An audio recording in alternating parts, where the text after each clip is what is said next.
Are you ready for this? Yeah? Okay, before we start, can you please put up your hand if you've at least taken one meaningful thing away from this conference? Just raise your hand. Okay.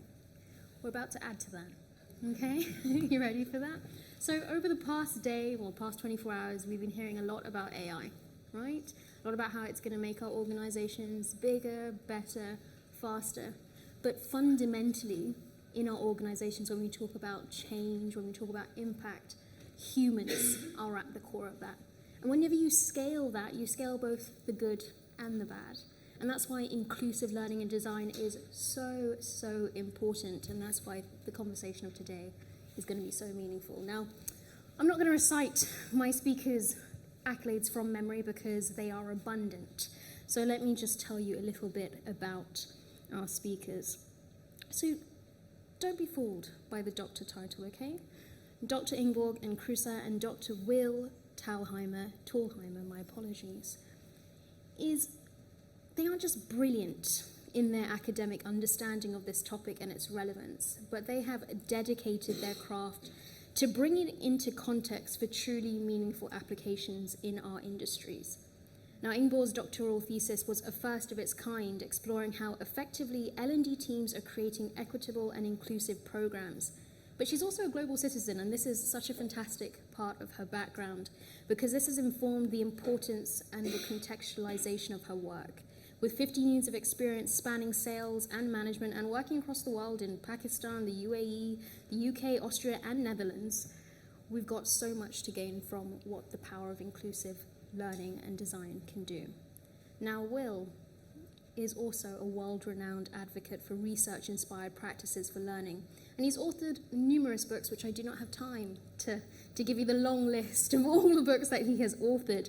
But his latest book, The CEO's Guide to Training, E-Learning and Work, centers on how we can create empowered learning that truly gives a competitive advantage, and how we can maximize impact while making sure that as we create strong and high-performing strategies, we aren't leaving good talent behind in the process.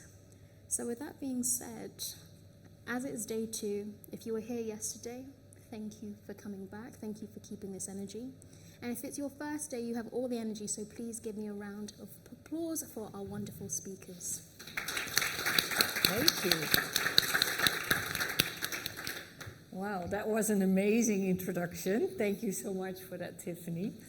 So this is a very human-focused conversation, and I'm hoping this is going to be a conversation where we can all learn and share with each other. We're going to talk about learner survey questions that will help us better understand how inclusive our learning is. So there are 2 big buckets here. One is inclusiveness in learning, and one is learner survey questions. So we'll discuss these kind of in separate buckets, and then we bring those together at the end of the session, discussing the learner survey questions that Will and I have designed that you can use as of tomorrow to help you make your learning more inclusive. So let's start with understanding what inclusive learning is. And the way that we have defined inclusive learning is learning that actually allows all our learners to be successful, irrespective of gender, race, ethnicity, neurodiversity, socioeconomic class, and other categories of difference. Okay. So let's have a think around the room how inclusive you currently feel that your programs, your learning policies and strategies are. We have a couple of options for you here. If you think about your learning programs, and don't consider those programs that specifically focus on diversity, equity and inclusion that you may have, but all the other programs, such as your skills programs or your leadership programs or your communication programs, if you look at these programs that you may have in your organization, How well do they allow all your learners to participate fully, feel seen and heard, be able to access that learning? And we have 3 options for you. One is you're doing excellent. You intentionally always design and facilitate for inclusion. The second one is, okay, we do this regularly, but maybe not as much as we should. And the third option is, we're not great. How many of you would say, well, actually we're A? If we could just see show of hands. Okay, A, Bs, you're kind of Bs, couple of B, quite a lot of Bs, amazing. Cs, not great, we could do a lot more. Okay, great. So I think, it's an area where we do maybe some stuff, and we could also maybe learn to be, to learn more about it, to maybe learn from each other, and I hope that's something that we can also do today in this session. So what you're now telling us is also very much in line with what I could see in my research when I talked to a lot of learning and development professionals on this topic. And that was that, and I've called it kind of the neutral approach to learning and development. And I think you may have heard a lot of that also in the conference today. This neutral approach of, well, it's more of a one-size-fits-all in terms of our programs, which was the feedback from one of the trainers. A training organizer, so somebody who works in a very large organization and organizes training, who would say, well, we actually didn't really consider gender or diversity from the aspect of social categories before. And then another trainer who was very practical, they said, well, I've never really considered it. I'm just really happy when there are 12 people and the training can go ahead. So very practical perspective. And the question then is that a problem? Right? Is that a problem that's how we may sometimes look at our programs and our learning and development policies? And that depends on whether our learners in all their different identities and backgrounds have the same learning and lived experiences at work. And research tells us that's not necessarily the case, which makes the assumption of our learning and development programs being neutral slightly problematic. So just wanted to share some research with you and share some facts in terms of what research tells us around how different social categories may be reflected in what we currently do. I looked at a study, and I have it with me here for people who are interested, at the impact of gender in learning and development. And this was a very big literature review. So of 17 international studies on the role of, on access to employer-financed training, 15 or 88% showed that women are disadvantaged in accessing employer-financed and supported training. So 88%. Another study, 16 international studies that looked at access for people in manual jobs versus people in managerial jobs, consistently show that people in manual jobs have less access to training and development organized by their employers. And instead of lifelong learning that we often tend to support in learning and development, many of these people face a life of lifelong earning instead of lifelong learning. Another study from the States that looked at how American adults obtain work skills concluded that white people consistently have more access and advantage to employer-supported and financed training. So what you see in a lot of this data and a lot of research is that what's currently happening in learning and development is that we are reinforcing and repeating some of the inequalities and inequities that people are facing in the labor force. In other words, we run the risk of being part of the problem instead of being part of the solution. No? So, just to kind of pick on your brains a little bit in terms of why this is happening and how these social categories impact our learning and development programs. This is a relatively well-known model of learning and development, developed by Baldwin and Ford. It's 1988. A lot of subsequent research has built on this model, and what it suggests is that the outcome of learning depends on three different elements. The learner, think about, for example, motivation; work environment, think about supervisory support; learning design, think about opportunity to trial.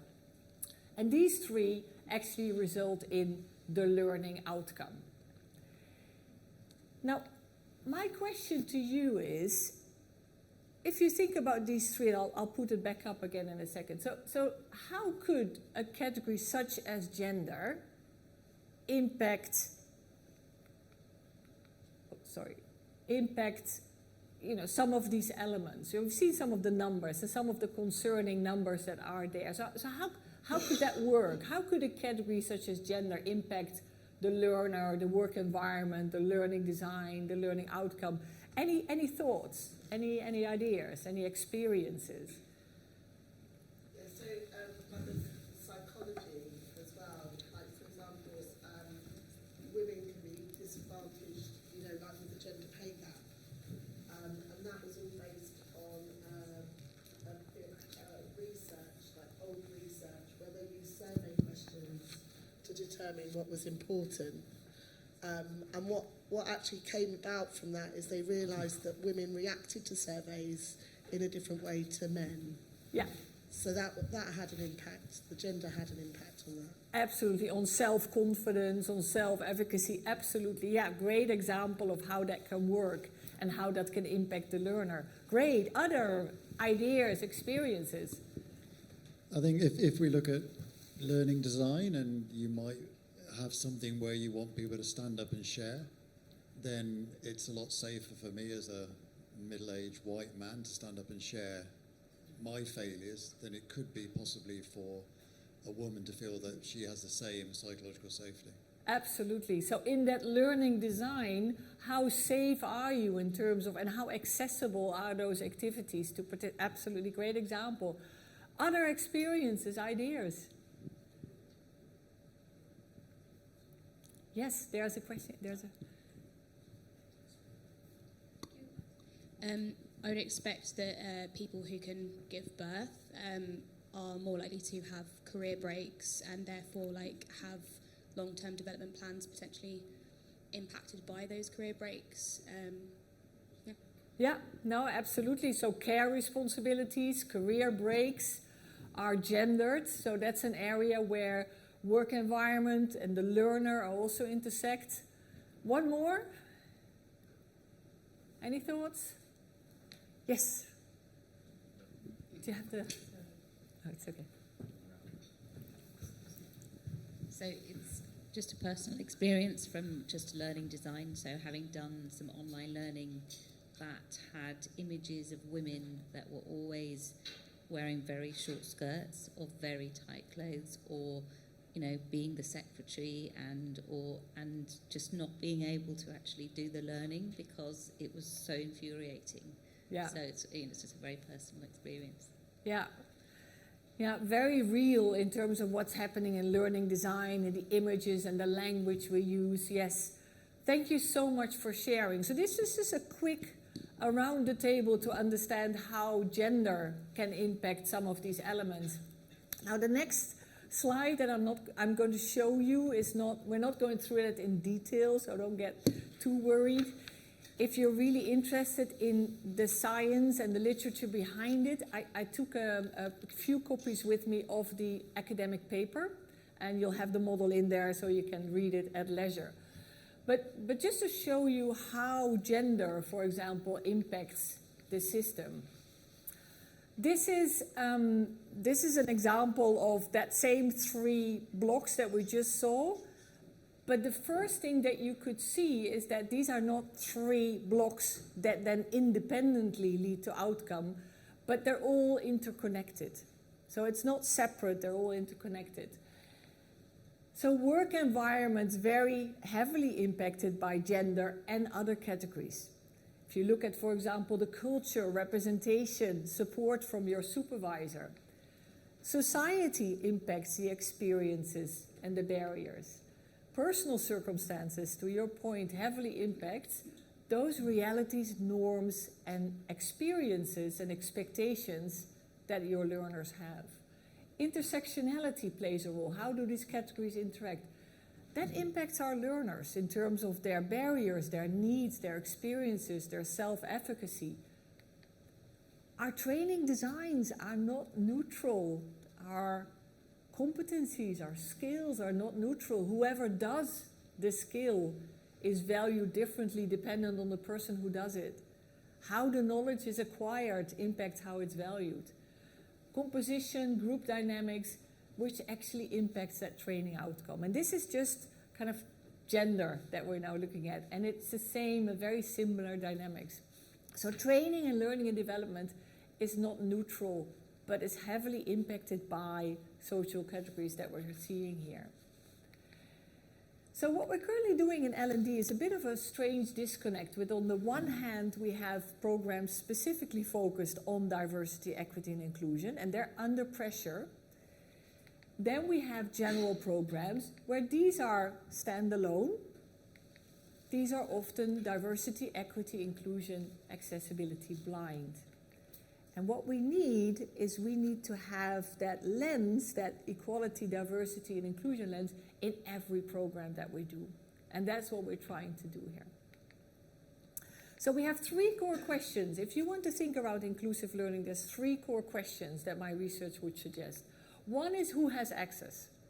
Who has access to the programs? And that's around time, cost, logistics, entry requirements. That's around having digital accessibility. There's fantastic experts in this in the conference that speak about that. So access is a big one. Whose realities are reflected? Are we talking about some of those realities based on gendered experience, ethnic experience, age, neurodiversity? And then who benefits most? And these are often questions that we not necessarily ask all the time. And when Will and I got together, we thought, okay, how can we really help ourselves, our community, to better understand what we're doing? And that's where we said, well, learner survey questions are probably a great way to find out more about how inclusive our learning is. And with that, I pass them to Will. Hey, everybody. I'm Will Tallheimer. We thought we should introduce ourselves a little bit to give you a sense of where we come from, what our sweet spots might be, what our blind spots might be, where our perspectives, where our biases might come from. So this is me. And by the way, we had designed this. This kind of bums me out. We had designed this so that these would be below the slides, but the organizers here told us, well, it's going to cut off the top of your slides. So that's why there's a little disparity there. I've been in the field for 35 plus years. You can see I've had a number of different roles. Mostly I do work learning research. That's my consulting practice. Learned a lot from working with hundreds of clients. I'm known for doing research translations. I've spent I actually counted this up, over 20,000 hours looking at the scientific research on learning, memory, instruction, and performance, and then translating that into practical recommendations that I use in my consulting practice. And I write reports on that. These are some examples. These are all available for free at the Work Learning Research website. I'm also known for doing learning evaluation. Wrote the book on performance-focused learner surveys, now in its 2nd edition. We're going to draw from this later. Also created the LTEM framework, Learning Transfer Evaluation Model. It is a replacement for the Kirkpatrick-Cassell 4-level model. As Tiffany said, and I want to thank Tiffany, by the way. A lot of work goes into this, not just the introductions here. Let me tell you, thank you for that. She's already mentioned that. So now back to Ingeborg, and I have to say it's been we've been working on this for like 3.5 years, and it's been one of the great honors of my career to work with her. So, That's, seriously. too much pressure. Okay, so Tiffany has said this, but one of the things I wanted to tell you is why and how I got into the topic of inclusive learning and development, which I think is I mean, it's something that I see a lot in terms of people getting into this thinking, is that there's some sort of a personal experience and a personal connection. And my personal connection is our son with Down syndrome. And for the last, he's just turned 21, and for the last 21 years, I have fought to have him included in schools and in education. And it was very difficult to have these conversations with schools and with the educators, and I felt I wasn't really equipped to do that. So I did a master in critical issues in education about 10 years ago, and there was lots of questions in that master around who's included in education, who's not included, who's seen, who can be successful. And I realized that many of these questions that we asked, we're not necessarily asking ourselves in learning and development. So that was my way into this conversation and understanding whether that was an issue, yes or no. So that's him with his big brother, who also wanted to be on the slide. And these are my two daughters. And they were born in different parts of the world. And sadly, their experiences in school and in society are very different because of the way they look, which kind of reinforces, basically on a daily basis for me, the need to have the conversation that we are now having. And that's why I'm also so grateful that you're here in this conversation with us.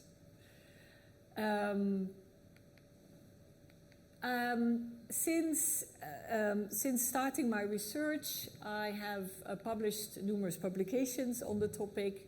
I'm happy to share those. I brought one with me. And I work with learning and development providers and their clients to talk about how we can make learning more inclusive and equitable. So what Will and I did, we came together in a conference like this about 3 years ago. And here was Will with his expertise with surveys and learner evaluations. And here I was with my passion and my learning on inclusive learning and development.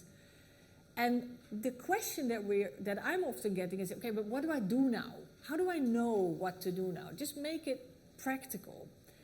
So we said, okay, why don't we join forces? And we designed learner survey questions in the methodology of Will that you're going to explain in a minute, because it's very different than the Likert scales and the kind of general questions. We got feedback both from learning and development professionals as well as from academics to make sure that the words we use, the language, etc., is actually making sense. We ran several pilots to make sure that they work. They give us the information that we would like to get, and I'll share some of our learnings with you. And we presented our research at the Academy for HRD in February in Washington. Got some further feedback. Our paper is under review. So we spent quite a lot of time on this, and we're very happy to share this with you. And we hope, we'll come back to that in the end, you're going to use the question and share your insights and learnings with us so we can improve them further and learn from each other. With that, it would be really good, Will, if you can help us understand why your questions are so important for us. Okay. So, we're going to show you the questions in a bit.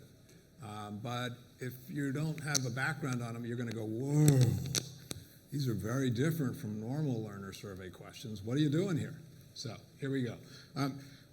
We typically give a training, and then later we hope that the learners apply that learning to the job.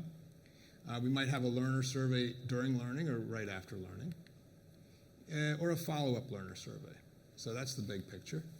Now, this is some research I did with L&D professionals, and it turns out that we have some skepticism about our learner surveys. So you can see where most people answered. The question is, in your opinion, how useful is the data you get from your learner surveys in helping you improve your learning designs, your learning delivery, and your learning support? Most people said, somewhat or not very useful. Only 15% said our learner surveys were good. And it turns out that our suspicions are aligned with what the scientific research says. This is 2 meta-analyses, scientific study of many other scientific studies. In fact, these 2 meta-analyses together cover over 150 scientific studies. And they found that smile sheets, happy sheets, are correlated with learning results at 0.09.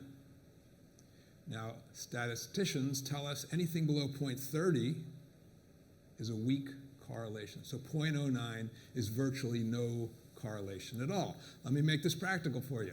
You get high marks on your smile sheets, your happy sheets, you could have a good course, but almost equally likely an ineffective course. You get poor marks on your happy sheets, you could have a poorly designed course, but almost equally likely a well-designed course. With traditional happy sheets, we just can't tell.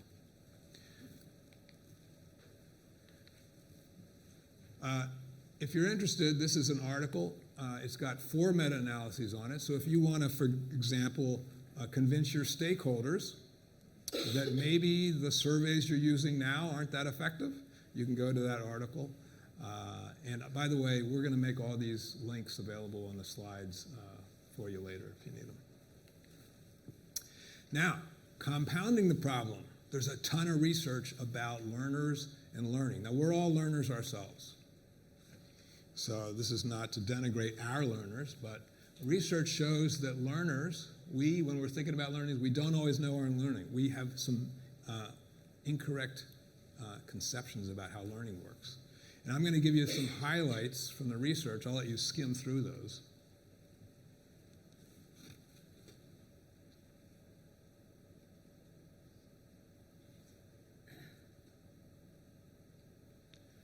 In fact, three recent reviews show us that learners have some misconceptions about learning.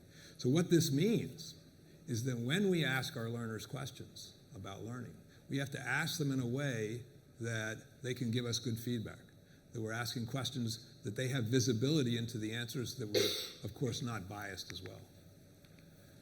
So what might better learner survey questions look like? Before I jump into that, I want to acknowledge something that's happened in our field over the past 10, 15, 20 years. And that is that the science of learning has really solidified around some very strong recommendations. Obviously, we should use this in our learning designs, but also we should be using this in our learning evaluations. We're not just evaluating anything, we are evaluating learning, so we want to make sure this aligns with what we know about human learning. So here is a better learner survey question. I'll take you through it, then I'll tell you why I like it. How able are you to put what you've learned into practice in your work? So obviously it's about something important, on-the-job performance. And then we have these answer choices. I'll let you read through them.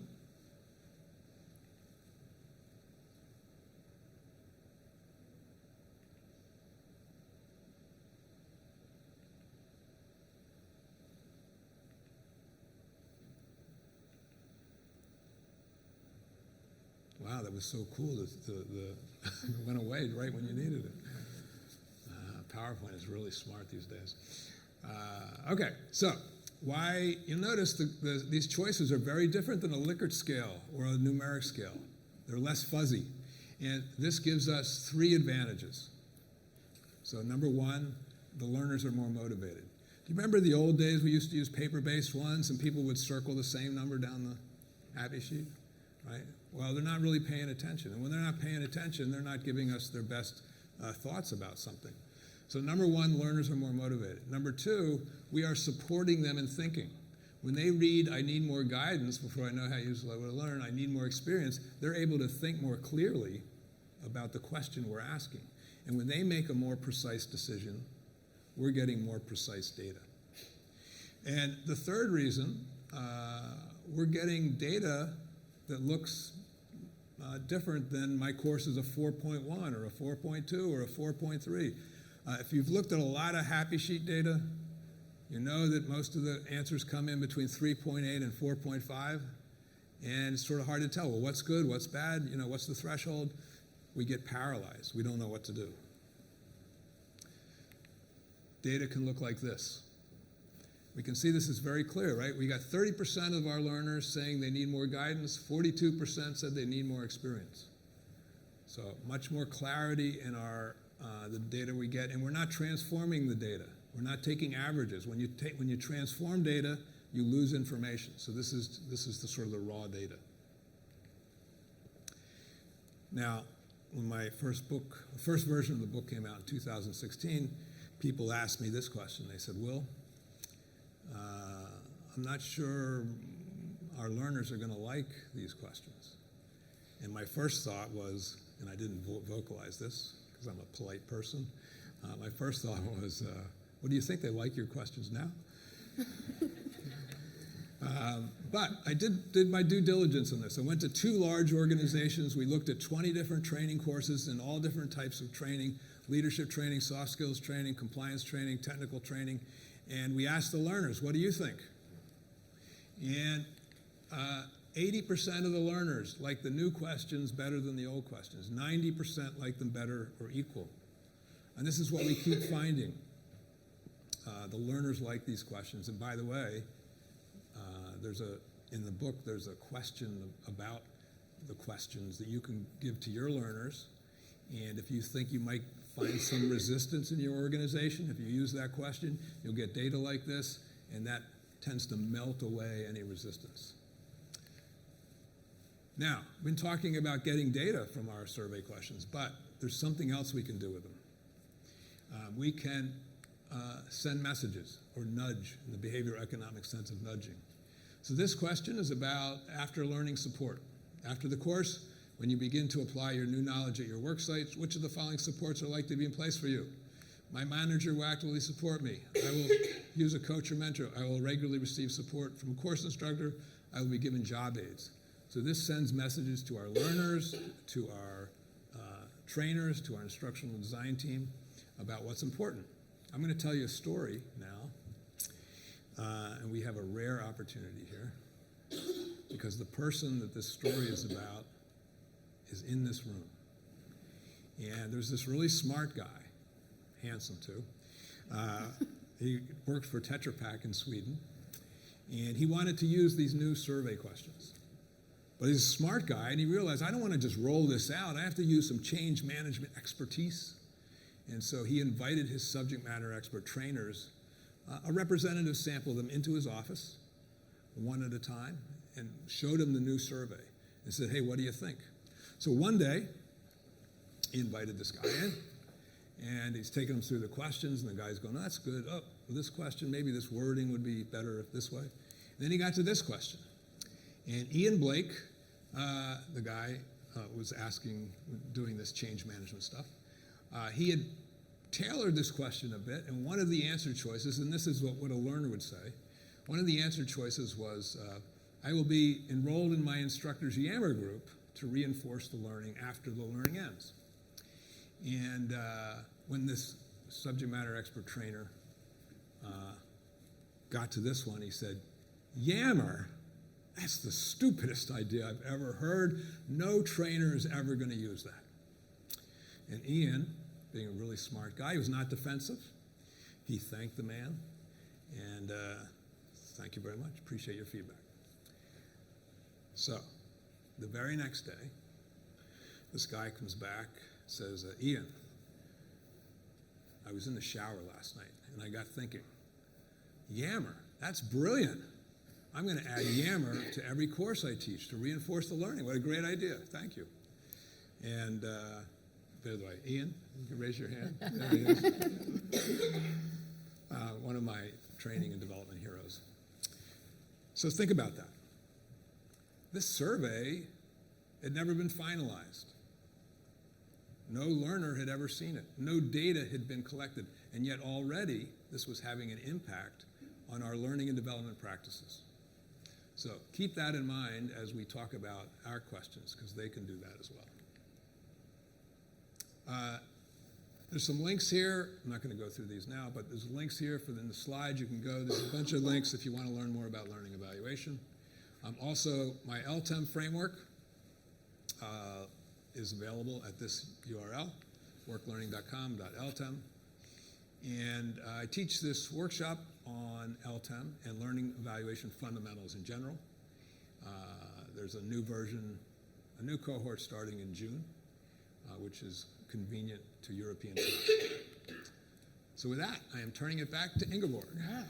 Now that you've got the questions, we can understand where we're coming from on these. Exactly. So we looked at inclusiveness in L&D and some of the challenges that our learners may have because we're not necessarily recognizing the role of gender, ethnicity, neurodiversity, age, etc. in what we do.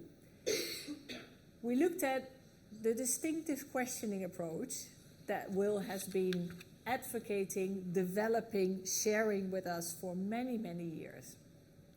So that's what we brought together. So the questions that we designed are around 5 key topics that research would tell us are really important for inclusiveness of our programs. And we're talking about learning and development programs, but we think this can also be for conferences, for webinars, but for argument's sake. And the 5 areas that are really important are 1, accessibility. How well does the design and organization enable you to fully participate? Language, so the words and phrases used. Representation, did you feel represented as a learner? Belonging, you'll see you have the questions later on, so you'll read the text. So did you feel a respected and valued member of the learning? And barriers. So were the barriers that you are actually experiencing in real life discussed in the learning? Which typically, and the example that I often give is a bit of a personal example. As I was in sales, as Tiffany mentioned to us, and I went through, I think, 5 or 6 different negotiation courses in my career. And it kind of varied from 5 steps of negotiation, 6 steps of negotiation, 7 steps. But I very quickly found out that my experiences as a woman negotiating could be very different from my male colleagues negotiating, because I was also judged on gender norms and gender stereotypical expectations. But that experience, those barriers that I was facing in my role, were never discussed in these negotiation courses. So the barriers that I faced and were not discussed. So the learning did not prepare me to face those real-life barriers that I faced. So that's where an example of where that question comes in. So just to give you an example of one of the questions, you'll get all the questions and the research and the recommendations. They're all there in a website for you. So don't feel stressed at this stage to quickly have to capture that. But this is the question on accessibility. How well did the design and organization of the learning enable you to fully participate? You'll see these options. You now understand why it's not Likert scales, but it is distinctive questions. I did not experience any issues. Some of the aspects made it difficult for me. So you'll see a couple of different answer options. And this is where the pilots were so important for us. For example, when we did the pilots, we got the feedback that people may not have experienced barriers themselves, but they knew of others who had experienced barriers. So we put in this answer option as well. There's another answer option at the bottom in terms of best practice, which is around people were actively asking on forehand if people needed extra support in terms of accessing the training. So let me just go back one more just to make sure. Belonging. Just to show you what the question on belonging is like. How much did you feel a valued and respected member of the group during the learning? Again, distinctive questions, some specific options. And this was another one we added during the pilot where people would say, yes, I had to adjust my behavior, but it was not an issue for me. Okay, to make sure that we covered all the experiences. Just to share some feedback with you that we got, so based on using these questions. This was one of the learners who said, well, I'm of the deaf and hard of hearing community. And actually hopping on the Zoom call, we realized pretty quickly that there weren't any closed captions enabled. Very important feedback to get. Another question on language. This particular participant in the pilot said, listen, there was a language barrier with some people not having English as a native language, especially, which is something I see a lot in my research, in breakout rooms. It's a real key area to consider if you think about inclusiveness is breakout rooms. Examples and stories, some of the feedback was examples and stories in this program was a global company, consumer goods company. They said, well, these examples and stories always come from the States. So we don't feel, so as a respondent from the Middle East, we don't feel reflected and represented. And the last one is a participant who said, well, I don't feel like the program prepared me to deal with the barriers I face, especially as a woman in a male-dominated field.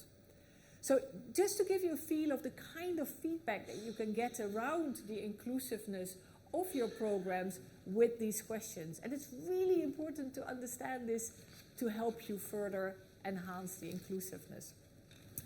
So in all this work, we had some learnings and recommendations that we would love to share with you. So with that, Will.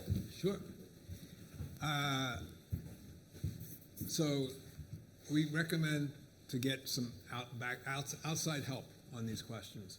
One of the things that I've learned in my work in building these learning surveys is that it's helpful to iterate. You'll notice that Ingeborg and I iterated like 20 plus times. And we got feedback from scientific experts, we got feedback from the pilots.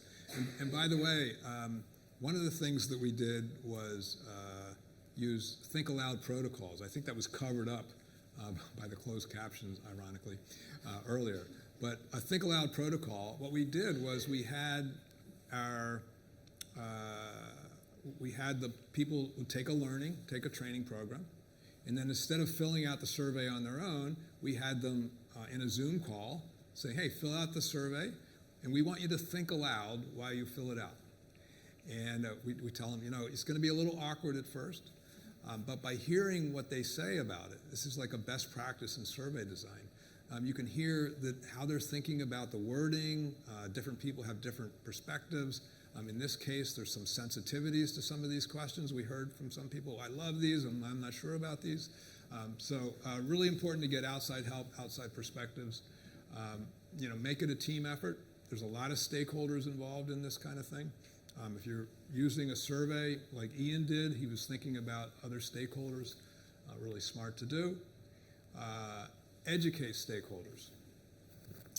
One of the things that I found in my work in learner surveys, in learning evaluation in general, is there's a lot of misconceptions, there's many different ideas about it, and to get your team on one page, it's really helpful to take some time before advocating anything to do like a little education, an hour, 2 hours introduction.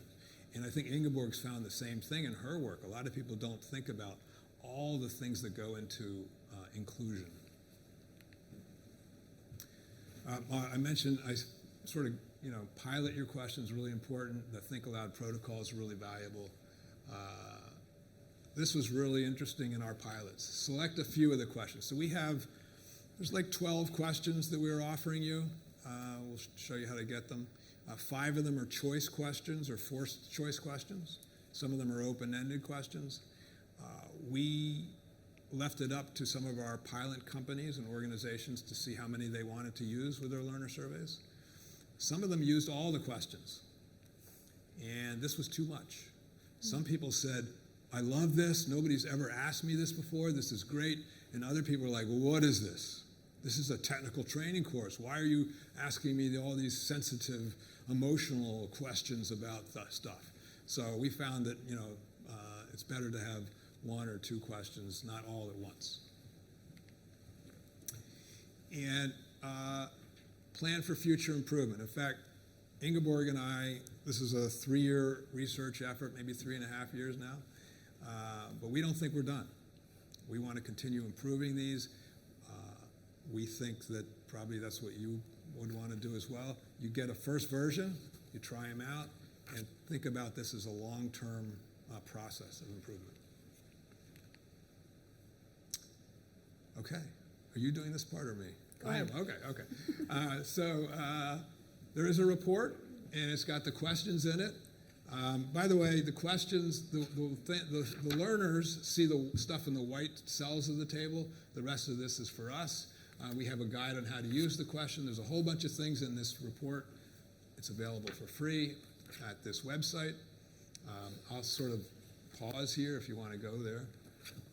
What we decided to do is to create a website around this so that anybody can access these questions, and but also to create a community.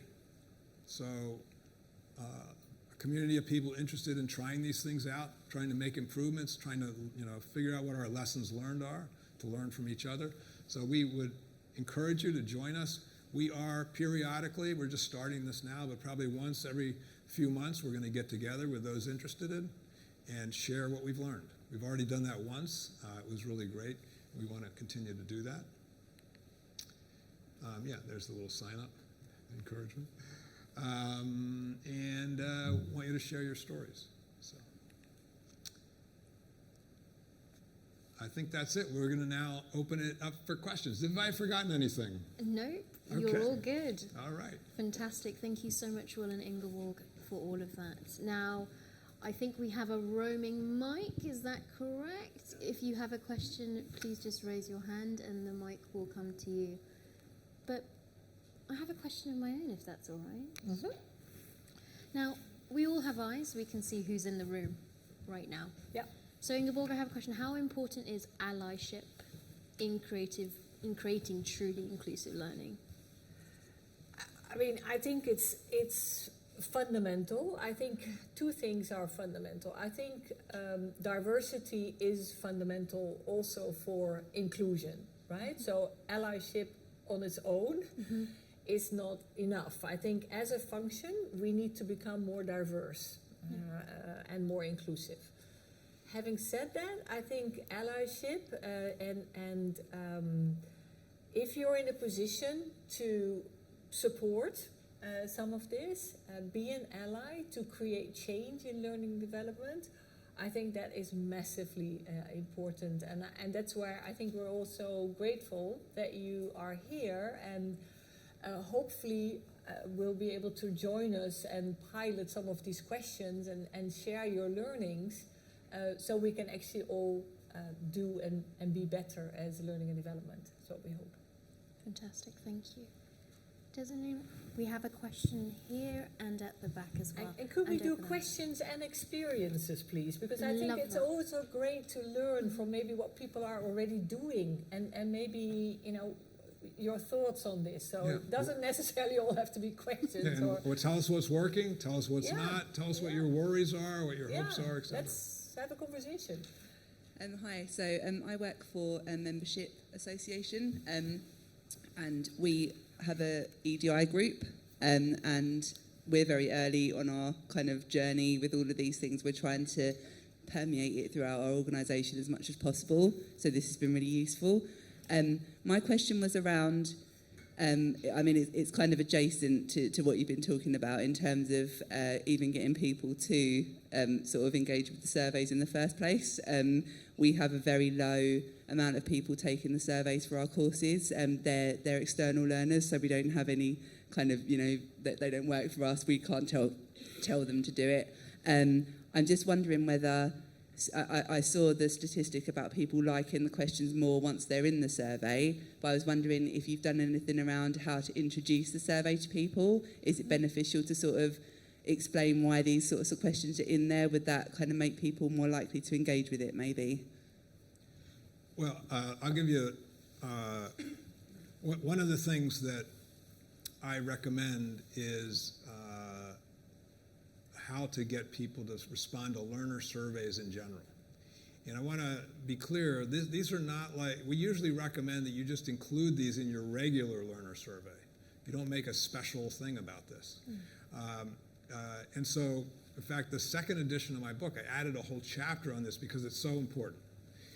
In response rates, people, oh, we can't get anybody to fill out our learner surveys. So there's like 40 specific recommendations in there, but I'm going to tell you the two most important. I'll do a little more than two, but the two most important are, number one, ask good questions. The problem with Likert scales and numeric scales, people's eyes glaze over. They know that we're not getting that good of information. So use good questions that are asking things that people really care about, that are related to the effectiveness of learning, not related to the flavor of the coffee or the temperature in the room and stuff like that, but are about effectiveness, on-the-job performance. Are we supporting you in being a better employee, et cetera? So that's number one, better questions. Number two, don't wait till after the learning to send your survey. Don't even wait 5 seconds. And give people time during the learning to fill out the survey. There's actually scientific research on this that shows that your response rates will skyrocket. There's other things you can do. You can make a personal, this is really important to me. I've learned so much over the years.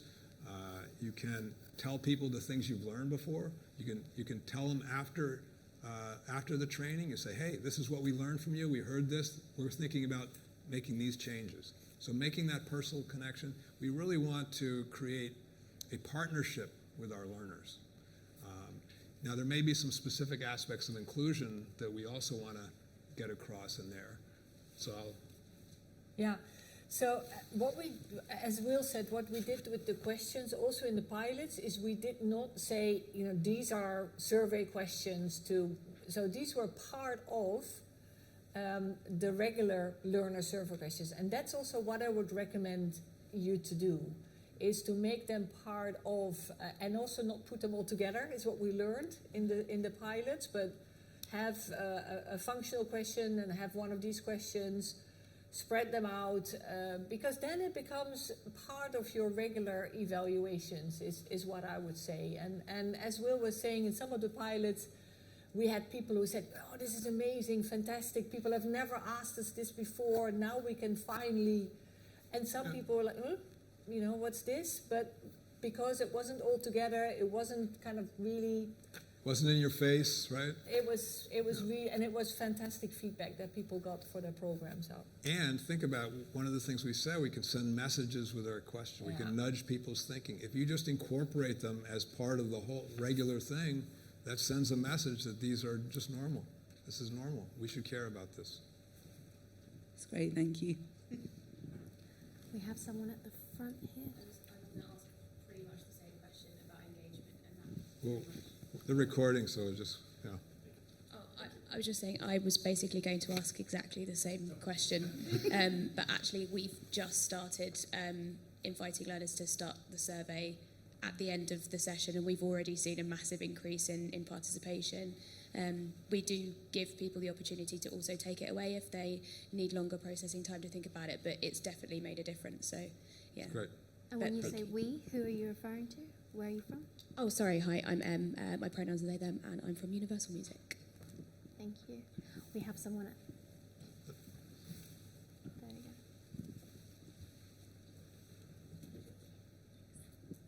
Hello, my name's Kirsty. I'm from Manchester Metropolitan University, and I hope you don't mind. Thank you for the great talk. I'm really interested in your work, not only as an L&D professional, but also because my background is also in research in educational psychology, and I'm just looking at your questions, and I was just curious, really, in terms of when you're talking about the learners that took part in the pilots. who were those learners? Did you target any particular learners, any particular learning needs or backgrounds? And similarly, the questions in the surveys, were they developed with the learners, or how did you come up with them? Yeah. What, shall I? Yeah, you go. Okay. So both great questions. So what we did was we had several pilots. So one pilot was with a very large global corporation. We selected 3 global training programs, functional, leadership, and another one. And we basically invited all learners from 4 cohorts to participate. So it was voluntary participation. So we didn't know on forehand who was going to participate in the pilot. We used the Talk Aloud protocol that Will explained, and that's where we got this massive variation of feedback and also could check whether the language worked, because language meaning can be very different. So that's what we did in terms of, did we target learners? No, we just invited. The same was true for a learning provider in the US, also sent it out after a program in the UK, same, and a college in Canada also piloted the question. So we didn't target, we just opened it up for all learners. And your second question was again? My second question, thank you, was about the questions themselves. Yeah. And the phrasing and everything. How did you get to that point? Yeah. So again, really important. So what we did was we started from research. So what the research tells us about what is important, what are some of the research tell us about experiences that people have when we talk about inclusiveness in programs. So that gave us a really good idea of the different answer options that we needed. We spoke to D&I experts who kind of gave us input in language, but also other answer options. Same with L&D professionals. And that's also when the pilots then became really important, because then we found out, for example, that we missed an option or people were confused about some of the language. So the example that I gave on people who said, well, I did not have an issue, but I know of others, was added because of people in the pilots, learners, saying, well, I can't give you the answer that I want to give you. So that is kind of a combination of research, experts, learners. And one more thing, that you and I worked together tirelessly. Yeah. And Ingeborg and I have different perspectives on this. We talked. We did a lot of that work before we went to the pilot. Obviously, before we showed them to anybody, we had to wrangle through some of this. We have different sensitivities about things. Every word matters in a survey, particularly in this kind of focus. And so we really work these, spent a lot of time, working through these. That's just a general recommendation to do that in general. So. And as Will said, we think this is work in progress. So if we're finding people now that piloting the questions, we come up with things where we can, improve the questions. So that's where, we'd really like to invite you. As Will said, we had our first session with communities a couple of weeks ago. We learned again, we'll make another version. So, but, let's see this as work in progress. So love to learn. Thank you very much. Pleasure. Hi, thank you very, very much. Great to hear both your perspectives, and the way you're collaborating is also an inspiration. My name is Martin Egan. I'm from a small consulting called Culture Impact, specializing in leadership development and culture measurement. And I'm interested in the... Can you turn the sound up a little? It's hard to hear. There's some noise coming from back here. I think there's a person back there chewing. You okay so far? You've heard Yeah, enough? now I can All hear right. you. Go ahead. Thank you. What I'm interested in is, have you noticed anything about the response and the questioning depending on the content? So I'm thinking, from my experience, you said share experience, that if it's a learning opportunity where a person may have to share more of themselves, or maybe reflect more or question their own vulnerabilities a little more, that the safety that's created and the connection and trust and opening that's created is key to my experience of what responses will come, what impact will happen. And I'm a bit cynical about lots and lots of training where there is zero connection at the beginning, zero psychological contracting, zero engagement, and a lot of expectation at the end on measurement. But that's just a bold opinion I hold, and I'd love to know your thoughts. I think that's really important. We, as a researcher, I'm always very prudent about these things. We don't have enough data to know that, I don't think. You'd have to survey a lot of different and target things like that. If you'd like to partner with us on that, that would be great. But I think that really matters. Our goal was, and Ingeborg's doctoral dissertation research, she found that in general, we in the training and development, learning and development community haven't focused on this. We focused on it when we create a course on diversity, but not on our other courses. So we want this to be general purpose. But I think you're right. I think it would make a difference depending on how the instructor begins the session, what the content is, etc. That would be really interesting to me. Did you notice anything over the different courses? No, I think the one thing that surprised me so far is that, when people told me, well, I'm going to a, let's say, I'm going to an Excel, a software rollout. We have a new software in the company, and it's a roll. Surely this is not important for that, this is just software learning. And it is. So it's what surprised me is that I have not yet come across a learning program where asking these questions is not relevant. So on the other hand, some of the questions are more relevant for some programs than others. So for example, we had in the pilot the question on images, and it was a program where there were hardly any images about people. So people got a bit irritated about that. Like, why are you asking this question? Well, we had to change the question. We had to change it. But so there is some of these questions are more. So you have to select the questions that make most sense for your program, and maybe also look at some of the answer options, and maybe the question on belonging is more relevant for some of the programs than others. I mean, you need to think around that, I guess. Yeah, and you were, as you were talking, I was thinking, certainly the different type of program and the trainer and the instructional design is going to impact whether, the level of openness. But in some sense, it doesn't matter. If you ask these questions to a learner, I was doing a think aloud protocol with this person, and she told me, these questions are amazing. Nobody's ever asked me this. I have ADHD, and this is like so. She was like so happy about it, and it probably wouldn't have mattered what kind of program that was. It was. It raised something in her that she wouldn't have been able to put on a learner survey, or at least wouldn't have triggered her to think about it to answer the question. Thank you. Fantastic. Oh, we have more questions. Delicious. Yes. Okay. Yeah, that's... I'd like to ask you, how do you turn these very qualitative responsives into actionable data? You did give one example where you were giving a response to the responses, but how do you do that across the whole suite of questions in the survey?